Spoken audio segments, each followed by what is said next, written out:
કે આપણે જ્યાં પણ હોય, જ્યાં જે સિચ્યુએશનમાં હોય, સુખમાં હોય કે દુઃખમાં હોય કે પ્રોબ્લેમમાં હોય, પણ આપણી જે ડ્યુટી છે એ આપણે હંમેશા કરતું રહેવાનું, પ્રભુને માન મહિમા આપતું રહેવાનું. તો પ્રભુનો હું ધન્યવાદ કરું છું આ સુંદર સમયને માટે. હાલ હું પ્રાર્થના કરું નાનકડી, આપણે વચનમાં જાય પહેલા. હાલેલુયા. ધન્યવાદ પિતા, મહાન પરમેશ્વર, રાજાઓના રાજા, દેવોના દેવ, ઉદ્ધાર કરતા ઈશ્વર પ્રભુ, તમારા શરણમાં આવીએ છીએ પિતા પરમેશ્વર. આ હોલી ગોડ મિનિસ્ટ્રી દ્વારા જેટલા પણ પ્રભુ આ મિટિંગની અંદરમાં સર્વિસમાં જોડાયા છે પિતા પરમેશ્વર, હરેકના મન અને હૃદયને પ્રભુ તમે ટચ કરો પિતા પરમેશ્વર, સ્પર્શ કરો તમારી રૂહથી, કે જે આ વચનો સાંભળી અને પ્રભુ પોતાના જીવનમાં ઉતારે પિતા. માન મહિમા પ્રભુ તમને આપે પિતા પરમેશ્વર, જેથી પ્રભુ હરેક ઉપર તમારી કૃપા બની રહે. પ્રાર્થના યેસુના નામથી માંગીએ છીએ અને પાઈ લઈએ છીએ. આમીન. હાલેલુયા.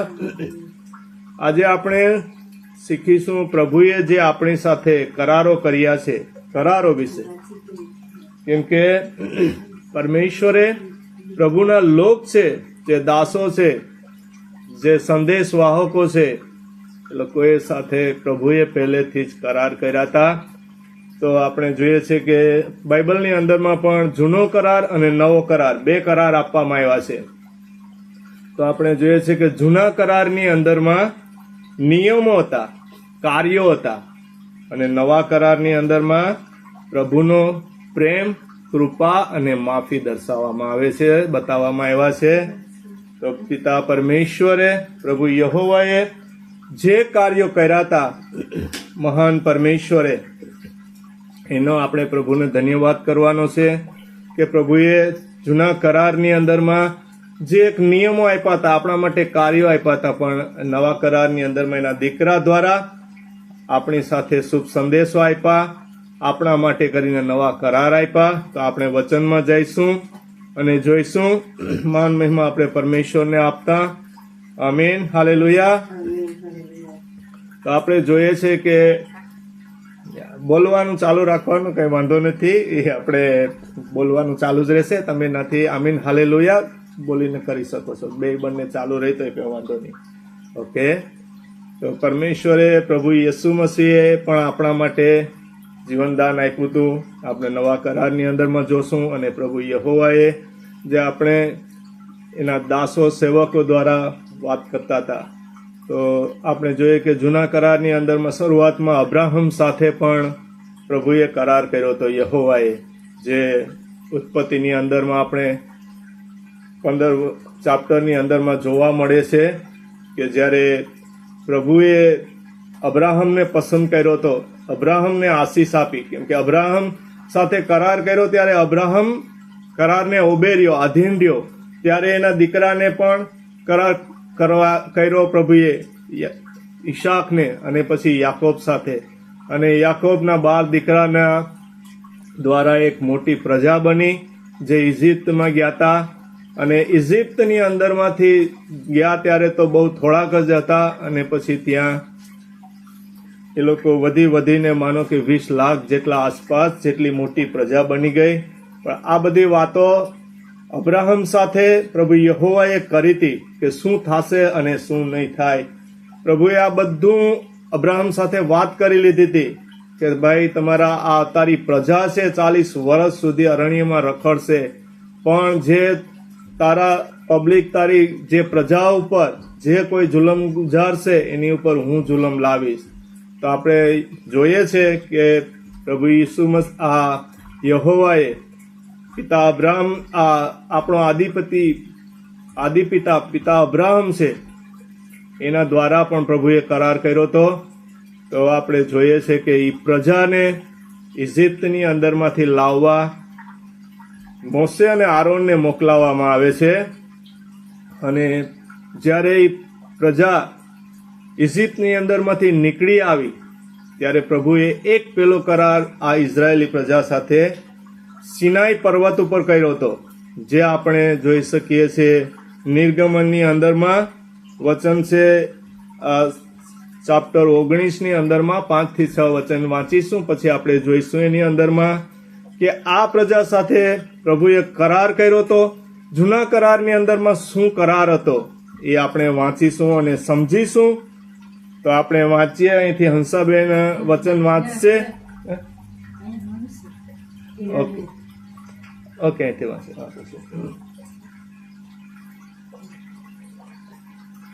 ચાલો આપણે વાંચીએ. નિર્ગમન 19:5-7. હવે જો તમે મને આધીન થશો અને મારો કરાર પાળશો તો તમે મારા અતિ મૂલ્યવાન લોક બની રહીશો, કારણ સમસ્ત પૃથ્વી મારી છે. વળી તમે મારા રાજપંડ નીચે સેવા કરનાર યજ્ઞકારો તરીકે મારું રાજ્ય તથા મને સમર્પિત થયેલા લોક બની રહેશો. આમીન. આમીન. હાલેલુયા. પ્રભુનો ધન્યવાદ કરીએ આપણે આ વચનને માટે. વચનમાં શું કહે છે? વચન કહે છે કે હવે તમે મને આધીન થશો અને મારો કરાર પાળશો તો તમે મારા અતિ મૂલ્યવાન લોક બની રહેશો, કારણ સમસ્ત પૃથ્વી મારી છે. આપણી પાસે જે હાલમાં છે એ પણ પરમેશ્વરનું છે. આ પૃથ્વી પર જે જીવી રહ્યા છે એ પૃથ્વી પણ પરમેશ્વરની છે. તો જે કંઈ છે આપણી પાસે એ પરમેશ્વરનું જ છે. આમીન. હાલેલુયા. આમીન. હાલેલુયા. તો આપણે માન મહિમા પરમેશ્વરને આપશું જો આપણે આધીન રહીશું. તો પ્રભુએ આ વચનમાં શું કીધું છે કે વળી તમે મારા રાજપદ નીચે સેવા કરનાર યજ્ઞકારો તરીકે મારું રાજ્ય તથા મને સમર્પિત થયેલા લોક બની રહેશો. પ્રભુએ આપણે વચન દ્વારા અહીંયા વાત કરી છે કે આપણે જો આધીન થાશું પ્રભુને, એના નિયમોનું પાલન કરશું તો પ્રભુ આપણને શું બનાવવાની શક્યતા રાખે છે. એ વચન કહે છે કે ત્યાં સુધી કહે છે કે યજ્ઞકારો અને રાજપદ તમે બની રહેશો, મારા મૂલ્યવાન લોક બની રહેશો. જે આ પ્રભુએ કરાર કર્યો તો યહોવાએ આપણી સાથે, કેમ કે કીધું છે કે આ પૃથ્વી મારી છે. આપણી પાસે હાલમાં જે કંઈ છે તે પ્રભુ પરમેશ્વરનું જ છે. પૃથ્વી ઉપર જે પણ આપણે કંઈ કરીએ છીએ આપણે જ પરમેશ્વરના છે. તો આપણી પણ જે વસ્તુ છે પ્રભુ પિતા પરમેશ્વરની છે, અને પ્રભુ પિતા પરમેશ્વરનું જે કંઈ છે તે પણ આપણું જ છે, કેમ કે આપણે પણ એના રાજ્યના વારસદારો છે. કેમ કે પ્રભુએ અહીંયા વચનમાં કીધેલું છે કે તમે યજ્ઞકારો તરીકે મારું રાજ્યપદ સમર્પિત થયેલા લોક બની રહેશો. એટલે આપણે એક ઉત્તમ લોક તરીકે આપણને પસંદ કરવામાં આવ્યા છે. પ્રભુનો આપણે ધન્યવાદ કરીશું. અને જે એ જ વચન અહીંયા નિર્ગમનની અંદરમાંથી યર્મિયાની અંદરમાં પણ આપવામાં આવ્યા છે. જે યર્મિયા 31:31-34 સુધી આપેલા છે. આપણે વચન વાંચીશું અને પ્રભુનો ધન્યવાદ કરીશું. વચન દ્વારા આ જૂના કરારના વચનો છે અને પછીથી આપણે નવા કરારના વચનો વિશે પણ જોઈશું. કેમ કે કરાર એટલે કે એક પ્રભુએ આપણી સાથે એક કોન્ટ્રાક્ટ આપણે કહીએ તો પણ ચાલે, આપણી ભાષાની અંદરમાં જી સમજીએ. કેમ કે પ્રભુએ આપણી સાથે ઠરાવ કરેલો છે, આપણા આદિ પિતા સાથે, આપણા પૂર્વજો સાથે. આપણે પહેલા આપણે જોઈએ તો આપણે એક જે યહૂદી પ્રજા હતી, આદમથી માંડીને અબ્રાહમથી માંડીને ત્યાં આપણે યહૂદીની અંદરમાં નથી, પણ આપણે એક પરદેશી પરપ્રજા કહેવાય કે આપણે બિન પ્રજા કહેવાય. પણ પ્રભુએ આપણા ઉપર પણ કૃપા કરી અને પ્રભુએ આપણે એના રાજ્યની અંદરમાં સામેલ કર્યા. આ નવા કરારની દ્વારાથી પણ આપણે આ જૂનો કરાર નવો કરાર બંને વાંચવો જરૂરી છે.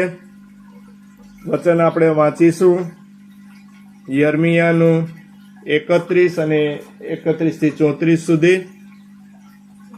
યર્મિયા 31-34. પ્રભુ કહે છે, એવો સમય આવશે જ્યારે હું ઇઝરાયેલ અને યહૂદીયાના લોકો સાથે નવો કરાર કરીશ.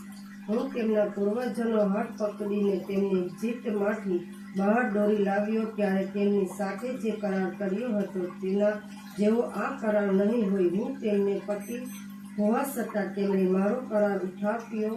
પણ હવે પછી હું ઇઝરાયેલના લોકો સાથે જે નવો કરાર કરીશ તે આ પ્રમાણે હશે. હું તેમની મધ્યે મારા નિયમની પુનઃ પ્રતિષ્ઠા કરીશ અને તેને તેમના હૃદય પથ્થર પર લખીશ. હું તેમનો ઈશ્વર થઈશ અને તેઓ મારા લોક થશે. ત્યારે પ્રભુને ઓળખશે એમ કહીને કોઈએ પોતાના જાત ભાઈને અથવા કુટુંબીજનોને પ્રભુની ઓળખ વિશે શિક્ષણ આપવાની જરૂર રહેશે નહીં, કારણ નાના મોટા સૌ મને ઓળખે છે, કારણ હું જ છું. આમીન. હાલેલુયા. આમીન. હાલેલુયા. પ્રભુનો ધન્યવાદ કરીએ, માન મહિમા પરમેશ્વરને આપીએ. પ્રભુ અહીંયા જૂના કરારની અંદરમાં કહે છે કે પ્રભુ અહીંયા સોરી મતલબ 34 નું વચન જે બીજા પેજ ઉપર આવે છે. ઓકે, એ તો વાંચી લેશું. તો અહીંયા પેલા કરારની અંદરમાં જે આપણે જૂના કરારની અંદરમાં કહેવામાં આવે છે કે હું કરીશ. નવો કરાર વિશે અહીંયા જૂના કરારની અંદરમાં જ કહેવામાં આવે છે કે પ્રભુ કહે છે કે એવો સમય આવશે.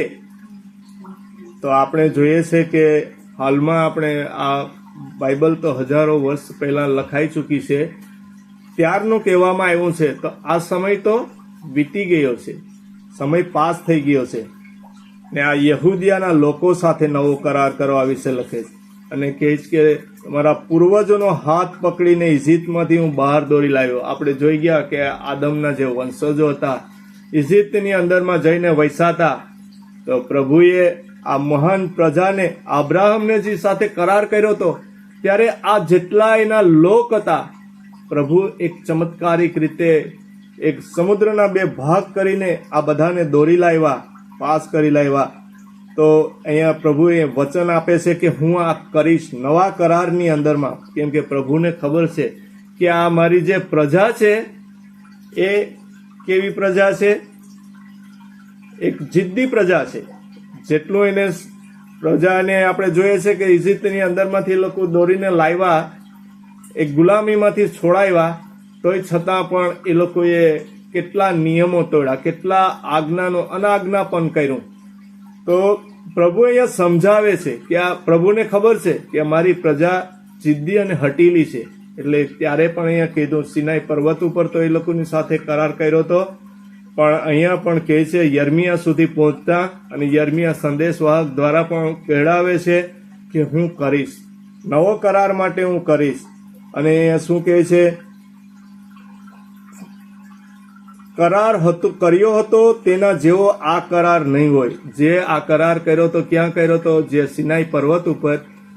અહીંયા ફરી યાદ કરાય છે કે હવે જે કરાર કર્યો હતો એના જેવો આ કરાર નહીં હોય, પણ જેમણે મારો કરાર ઉથાપ્યો, પણ હવે હું ઇઝરાયેલી લોકો સાથે જે નવો કરાર કરીશ તે આ પ્રમાણે હશે, તેમની મધ્યે મારા નિયમની પુનઃપ્રતિષ્ઠા કરીશ. હવે પ્રભુ કહે છે કે હું ફરીવાર પાછો નિયમ એની અંદરમાં લખીશ, એના હું હૃદય પટ ઉપર લખીશ. પેલા આ જે શિલાપાટીમાં લખ્યો હતો, પ્રભુએ એની આંગળીથી બધી કરારો કર્યા હતા. હવે પ્રભુ કહે છે કે એના હું હૃદય પટ ઉપર લખીશ, માણસના હૃદય પટ ઉપર લખીશ, એટલે કે એની અંદરમાં લખીશ, એના માઇન્ડમાં લખીશ, કે જેથી કરીને લોકો ભૂલે નહીં. અને કહીશ કે તેમનો ઈશ્વર થઈશ અને તેઓ મારા લોક થશે. એ વચનની અંદરમાં સમજાવે છે. અને કહીશ કે ત્યારે પ્રભુને ઓળખ એમ કહીને કોઈએ પોતાના જાત ભાઈને, કુટુંબીજનને પ્રભુની ઓળખ વિશે શિક્ષણ આપવાની જરૂર રહેશે નહીં. આપણે હવે પ્રભુ વિશે આપણે સંદેશા પ્રચાર કરીએ છીએ. એવરી સન્ડે આપણે જઈએ છીએ ચર્ચોમાં, સાંભળીએ છીએ પ્રભુના શુભ સંદેશ, મેસેજો, પણ હવે આપણે પ્રભુને ઓળખીએ છીએ. હવે આપણે દરરોજ પ્રભુ આપણા કોણ છે ઓળખાણ કરાવવાની જરૂર નથી, કેમ કે આપણા એક હૃદય પટ ઉપર, આપણા મન ઉપર આ પ્રભુએ શુભ સંદેશ લખી નાખ્યો છે, આજ્ઞાઓ લખી નાખી છે. અને કહે છે કે કારણ નાના મોટા મને સૌ ઓળખશે, તેમના દોષ માફ કરીશ અને તેમના પાપ યાદ કરીશ નહીં. પ્રભુ પોતે હું આ બોલું છું. પ્રભુ શું કહે કે જે જૂના કરારની અંદરમાં આ લોકોએ જે મારી સામે અનાજ્ઞા ઉત્થાપન કરી હતી, મારી આજ્ઞા માની નથી, કરાર તોડ્યો તો, પણ હવે હું એ લોકોના પાપ માફ કરીશ. આપણા લોકોના પાપ માફ થઈ ચૂક્યા છે.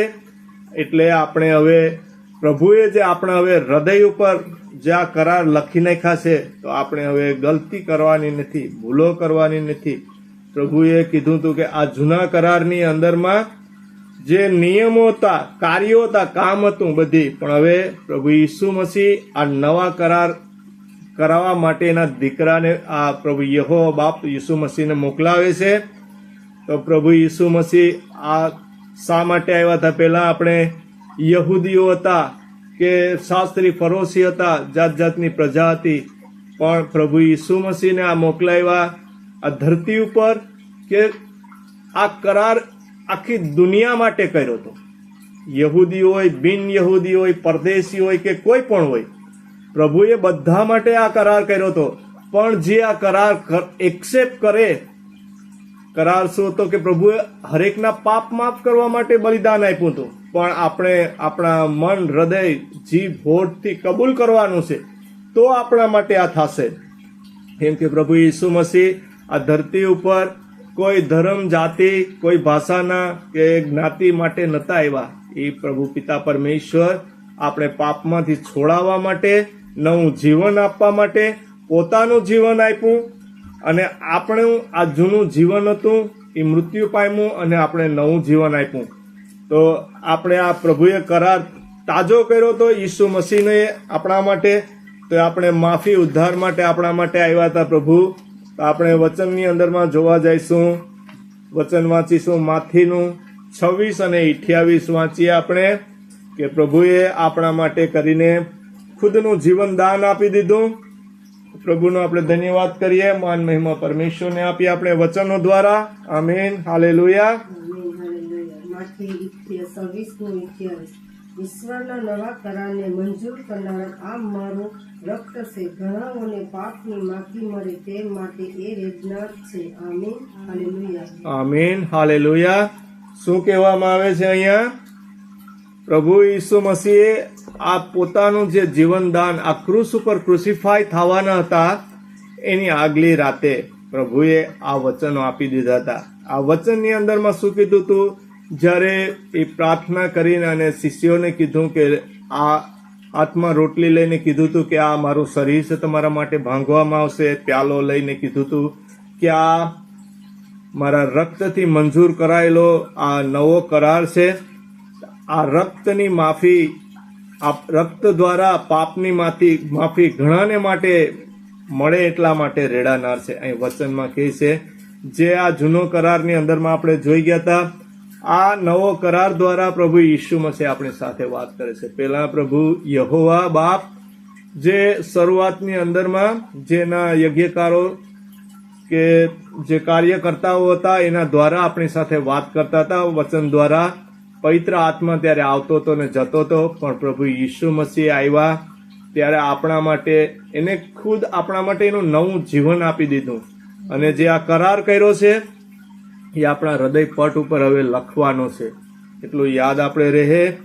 કેમ કહીશ કે અહીંયા વચન કહીશ કે ઈશ્વરના નવા કરારને મંજૂર કરનાર આ મારું રક્ત છે, ઘણાઓને પાપની માફી મળે તે માટે રેડાનાર છે.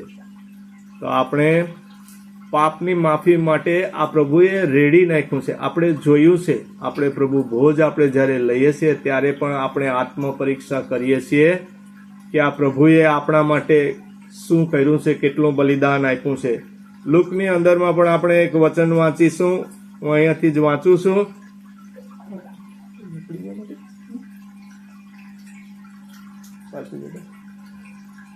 તો પ્રભુનો આપણે ધન્યવાદ કરીએ. માન મહિમા પરમેશ્વરને આપીએ.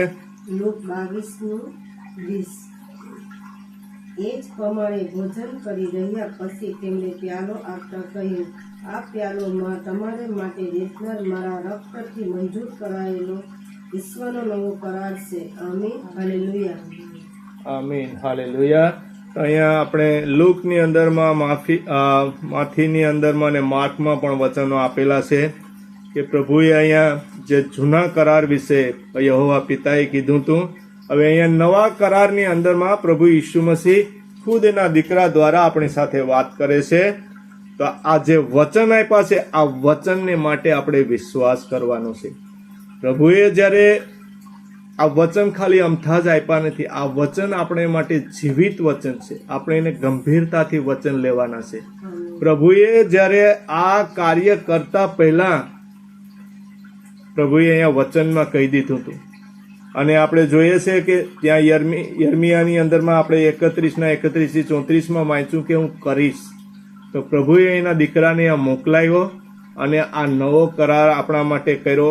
એ નવો કરાર એના લોહી દ્વારા કર્યો છે, કેમ કે લોહીની અંદરમાં જ પાપની માફી છે. લોહી દ્વારા પાપની માફી આપણે મળે છે.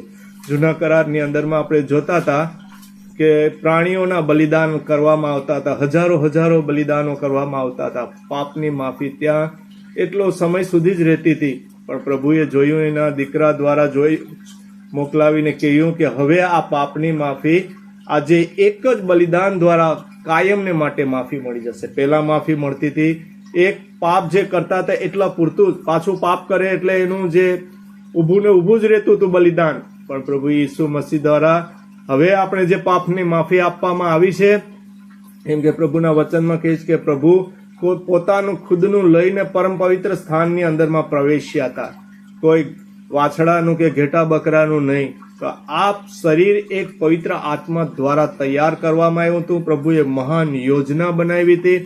પ્રભુએ એનો નવો કરાર દર્શાવવા માટે કરીને આજે માથીની અંદરમાં આપણે વાંચીએ છીએ કે જ્યારે પ્રભુ ઈસુ મસીહની ધરપકડ થઈ, એ રાત્રે એ લોકોએ રોટલી લીધી અને શિષ્યોને ભાંગતા કીધું. એક આત્મિક રીતે વાત કરતા હતા. આ વાતો શારીરિક વાતો નથી, જે શારીરિક દુનિયાવી લોકો સમજી શકતા નથી, પણ જે પ્રભુના આત્મિક લોક છે, વિશ્વાસી લોક છે, આ વચન દ્વારા સમજી શકે છે. કોરોથીની અંદરમાં પણ આપણે વાંચીશું. પહેલો કોરોથી છે 11:25, સેમ વચન છે. પહેલો કોરોથીઓ 11:25. એ જ રીતે ભોજન કર્યા પછી તેમણે પ્યાલો લઈને કહ્યું, આ પ્યાલો મારા રક્તથી મંજૂર કરાયેલો ઈશ્વરનો નવો કરાર છે. જ્યારે જ્યારે તમે તેમાંથી પીવો ત્યારે મારી યાદગીરીને માટે કરો. આમીન. હાલેલુયા. આમીન. હાલેલુયા. પ્રભુનો ધન્યવાદ કરીએ છીએ. તો આજે આપણે જૂના કરારની અંદરમાં જે જોઈ ગયા, આપણે વચનો સાંભળી ગયા, પણ આ નવો કરાર આપણે પ્રભુ ભોજ એવરી મંથ આપણે લઈએ છીએ. તો આપણે જોઈએ છે ક્રુસ ઉપરનું ક્રુસિફાય જે કઈ રીતે કરવામાં આવ્યું હતું. આપણે પિક્ચરો દ્વારા પણ તમે જોયું હશે. આપણે આ વચનો દ્વારા પણ એક સમજી શકીએ છીએ, અનુભવ કરી શકીએ છીએ કે કેવી હાલતમાં પ્રભુ ઈસુ મસીહે કઈ પ્રમાણે આપણા માટે બલિદાન આપ્યું, આપણા માટે આ નવું જીવન આપ્યું. તો આ જ્યારે આપણે પ્રભુ ભોજની અંદરમાં જ્યારે મંથ કે આપણે જે પ્રમાણે લેતા હોય એ પ્રમાણે આ પ્રભુ ભોજનો દિવસ છે. આ પ્રભુએ આ નવો કરાર કરેલો છે આપણી સાથે, એ આપણે હંમેશા આપણે યાદ કરવાનો છે. અને માન મહિમા આપણે પરમેશ્વરને આપવાનો છે કે આ નવા કરારને આપણે યાદ કરવાની છે. આપણે જ્યારે પ્રભુ ભોજ માટે આપણે જ્યારે રોટલીને જ્યુસ લઈએ છીએ, જે કહેવામાં આવે છે આત્મિક રીતે આપણે પ્રભુનું શરીર અને એના માંસના ભાગીદાર પ્રભુએ બનાવ્યા છે. આ જ વચનથી પ્રભુએ આપણે અહીંયા ગ્રહણ દોરી રાખ્યા છે. તો આપણે આ યાદ રાખવાનું છે. આ નવો કરાર છે આપણા માટે. તો આપણે પ્રભુની ઈચ્છા સિવાય આપણે જો કરીએ છીએ તો એક મહાન પાપ કરીએ છીએ. એટલે આપણે યાદ રહે, ખ્યાલ રહે, કેમ કે પ્રભુએ આપણે જૂના કરારમાં કીધેલું છે કે જો તમે મારા આ આજ્ઞાઓને પાલન કરશો, તમે મારી જે આ આજ્ઞાઓ આપી છે એને આધીન રહેશો, તો તમે એક રાજકારો, યજ્ઞકારો, મહાપદ તરીકે એક મહાન પ્રજા તરીકે, મૂલ્યવાન પ્રજા તરીકે સ્વીકારવામાં આવશો. તો જો આપણે પ્રભુની ઈચ્છા પ્રમાણે ચાલીએ, પ્રભુને જે નિયમો પ્રમાણે, આજ્ઞા પ્રમાણે ચાલીએ, તો આપણા ઉપર હરેક જે આ જીવનની અંદરમાં મુસીબતો, તકલીફો આવતીથી પ્રભુ આપણે બચાવી રાખશે. આમીન. હાલેલુયા. પ્રભુનો ધન્યવાદ કરીએ, માન મહિમા પરમેશ્વરને આપીએ. તો આપણે વચન વાંચીશું. 1 પીટર 2:9-10. 1 પીટર 2:9-10. પણ તમે તો પસંદ કરેલી જાતિ, રાજવી, યજ્ઞકારો, પવિત્ર પ્રજા અને ઈશ્વરના પોતાના લોક છો. અંધકારમાંથી પોતાના અદ્ભુત પ્રકાશમાં તમને આમંત્રણ આપનાર ઈશ્વરના આશ્ચર્યકારણ કાર્યો પ્રગટ કરવા માટે તમને પસંદ કરવામાં આવ્યા છે. એક સમયે તમે ઈશ્વરના લોક ન હતા, પણ હવે તમે તેમના લોક છો. એક સમયે તમને ઈશ્વરની દયાનો અનુભવ થયો ન હતો, પણ હવે તમે તેમની દયા પ્રાપ્ત કરી છે. આમીન. હાલેલુયા. આમીન, હાલેલુયા. પ્રભુનો ધન્યવાદ કરીએ આપણે, માન મહિમા પરમેશ્વરને આપીએ. આ વચન આપણે અહીંયા દર્શાવે છે. બાઇબલ તો હજારો વર્ષ પહેલા લખાઈ ચૂક્યું છે, પણ આજે આ વચનો વાંચીએ છીએ તો એવું લાગે છે કે પ્રભુ ઈસુ મસીહે આપણી સાથે આજે જ નવો કરાર કર્યો હોય એવું લાગે. તો આપણે આ બધા વચનો છે અહીંયા આપણે જૂના કરારની અંદરમાં શું કહી ગયા હતા? રાજવી યજ્ઞકારો, પવિત્ર પ્રજા, મૂલ્યવાન લોકો કહી ગયા હતા. જે નિર્ગમનની અંદરમાં લખેલું છે, આ નિર્ગમનથી અહીંયા પીટરનો પહેલો પત્ર લખાણો ત્યાં સુધીમાં તો કેટલાય વર્ષો, હજારો વર્ષો થઈ ગયા હશે, કેમ કે બાઇબલને લખતા કેટલા હજાર વર્ષ લાગ્યા હતા. તો લખનાર પણ જુદા જુદા લેખકો હતા, 40થી વધારે, એ પણ અભણ લોકો હતા. પણ જે બધા આ વચનો લખાયા છે પ્રભુની પવિત્ર આત્માથી લખાયા છે. તો અહીંયા વચન આપણે જોઈએ કે શું કહે છે? પણ તમે તો પસંદ કરેલી જાતિ, રાજવી યજ્ઞકારો, પવિત્ર પ્રજા, ઈશ્વરના પોતાના લોક છે. તો આપણે પરમેશ્વરના, ઈશ્વરના પોતાના લોક છીએ. આપણે આજે જેમ જોઈએ કે આપણે કુટુંબ પરિવારની અંદરમાં આપણા સભ્યો છે, તો આપણે એક વડીલ મા બાપ હોય તો છોકરાઓનું કેમ લાલન પાલન કરતા હોય, કેટલું સાચવતા હોય.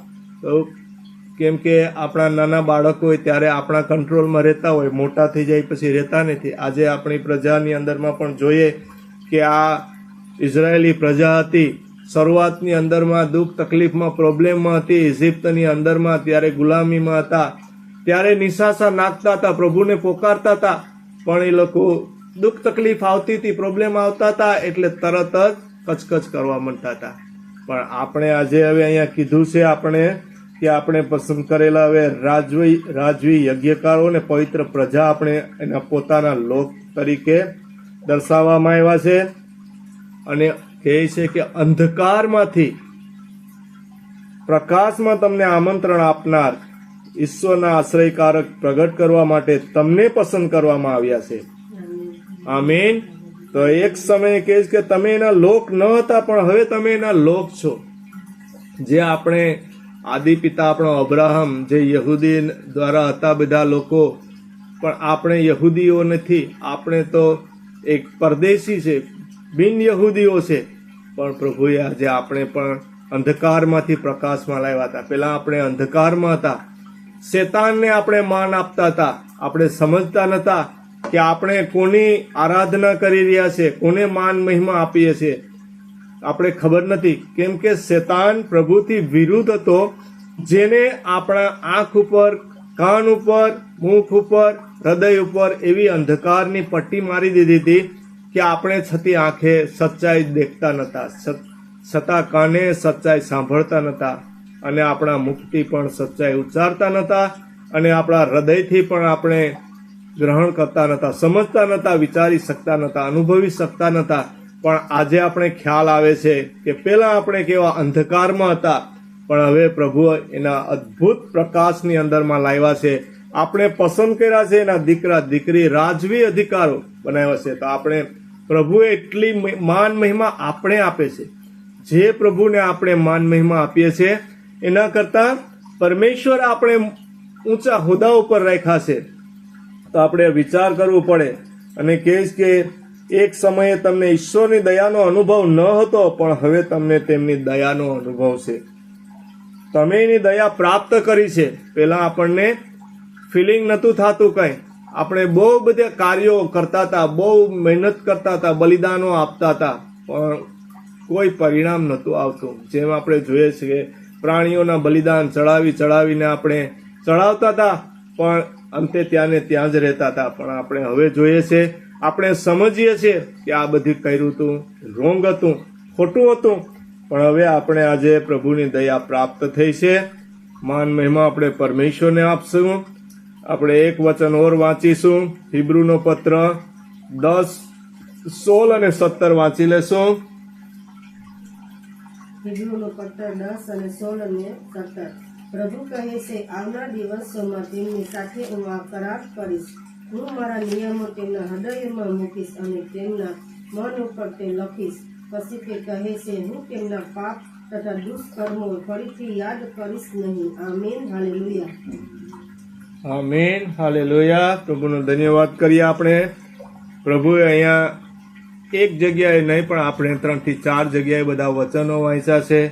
પ્રભુએ પવિત્ર આત્મા દ્વારા આ વચનો આપેલા છે. તો આપણે આ વચનો ઉપર ગૌર કરવાનું છે, મનન કરવાનું છે, અધ્યયન કરવાનું છે. આ વચનો આપણે આ વચનોને એક સિરિયસથી ગંભીરતાથી લેવાના છે. કેમ કે પિતાએ જે આ વચનો આપ્યા છે આપણે આ જુદી જુદી બુકોની અંદરમાં એક આપણા માટે સમજવા માટે આપ્યા છે. એક જગ્યાએ આપણે કહીએ ને કે પ્રભુ કે આપણે કોઈ પણ વચનની આપણે ગવાહી આપીએ તો આપણે 2 થી 3 સાક્ષી જોઈએ. તો વચનોની અંદરમાં આપણે જોયું કે કેટલી જગ્યાએ જુદી જુદી જગ્યામાં આપેલું છે. તો આપણે પ્રભુને ધન્યવાદ કરવાનો, માન મહિમા પરમેશ્વરને આપવાનું. આ વચન જે સાંભળ્યા પ્રભુને આપણે દિલથી આપણા અંતર આત્માથી પ્રભુનો ધન્યવાદ કરવાનો. હરેક પરિસ્થિતિની અંદરમાં આપણે આજે સુખ હોય, દુઃખ હોય કે કોઈ પણ સિચ્યુએશનમાં હોય પણ પરમેશ્વરનો તો ધન્યવાદ જ કરવાનો. ઘણી વખત આપણને એવો પ્રશ્ન થાય કે આપણે કઈ રીતના હરેક પરિસ્થિતિની અંદરમાં પ્રભુનો ધન્યવાદ કરીએ. કે ભાઈ અહીંયા યુદ્ધ ચાલ્યા, એટલા લોકો મરી ગયા, અહીંયા લડાઈની અંદરમાં એટલા લોકો ઘાયલ થઈ ગયા, આ હાદસાની અંદરમાં એટલા લોકો મારાઈ ગયા, ક્રૂરતાથી નાશ થયો. તો પ્રભુ છે તો આ શા માટે આવું બધી થાય છે? પણ જ્યારે તમે વિચાર કરો છો ત્યારે એ વિચાર કરો કે જે થઈ ગયું એ બીજા લોકો પર હતો પણ તમે જીવિત છે, તમે પ્રભુનો ધન્યવાદ કરો. એમ કે પ્રભુ કહે છે કે એવો સમય આવશે કે જ્યારે નિર્દોષ લોકો પણ માર્યા ગયા હતા પણ તમે તો સલામત છે. તમારા ઉપર હજી આંચ નથી આવી, તમારા ઉપર જે તકલીફ નથી આવી, જે લોકો ઉપર ગુજરું છે. પ્રભુ બીજાની અંદરમાં કહે છે કે જ્યારે બલિદાનો ચઢાવવા ગયા હતા ત્યારે બુરજ તૂટી પડ્યો તો એની અંદરમાં કેટલાય દબાઈને મરી ગયા. તો પ્રભુને પ્રશ્ન કરે કે એ લોકો શા માટે, એ લોકો પાપી હતા, શું હતું? પણ પિતા પ્રભુ ઈસુ મસીહ કહે કે તમે ધન્યવાદ કરો કે તમે સહી સલામત છે કે આવો સમય તમારા ઉપર ન આવી પડે. તો આપણે હંમેશા બારે આપણે જોઈએ છીએ જીવનની આ દુનિયાની અંદરમાં કે લોકો આ યુદ્ધો, તકલીફોમાં, દુકાળોમાં, ધરતીકંપમાં માર્યા જાય છે. પણ આપણે જે જીવિત છે એને પ્રભુનો હંમેશા ધન્યવાદ કરતો રહેવાનો, માન મહિમા પરમેશ્વરને આપતો રહેવાનું. કેમ કે જે આ ધરતીના જીવન બાદ આપણા માટે સ્વર્ગની અંદરમાં જે જીવન રાખી મૂકવામાં આવ્યું છે, જે રાજ્ય રાખવામાં આવ્યું છે, એ રાજ્ય કદી ઉથલાવી શકાવાનું નથી. આ ધરતી ઉપરનું જીવન આપણું એક પ્રવાસી જીવન છે. આ જીવન પૂરું કરીને હરેકે એક પછી એક જવાનું છે. અને જે વચનો આપેલા છે કોરોથીની અંદરમાં કે આપણે જે આ મૃત્યુ શરીર છે, આ ભૌતિક શરીર છે, એ એકના એક દિવસ પરિવર્તન થઈ જશે. જ્યારે આપણે મરીએ છીએ ત્યારે અહીંયા ધરતી ઉપર મરીએ છીએ પણ સ્વર્ગની અંદરમાં આપણે સજીવન થાય છે. અને ન્યાયના દિવસને આપણે એ દિવસે હાજર થવું પડશે પરમેશ્વરના શરણની અંદરમાં. તો એ દિવસે આપણે પ્રભુની સામે જ્યારે ઊભા રહીએ ત્યારે આપણું મસ્તક શરમથી નીચે ના ઝૂકી જાય. એક પ્રભુની એક આપણાની અંદરમાં એક હિંમત, ધૈર્ય અને શૌર્ય રહે અને પ્રભુને પણ એક આપણા પર તે ગર્વ રહે એવું આપણે બનવાનું છે. આમીન, હાલેલુયા. પ્રભુનો ધન્યવાદ કરતા રહેવાનું છે હરેક બાબતોની અંદરમાં. માન મહિમા પરમેશ્વરને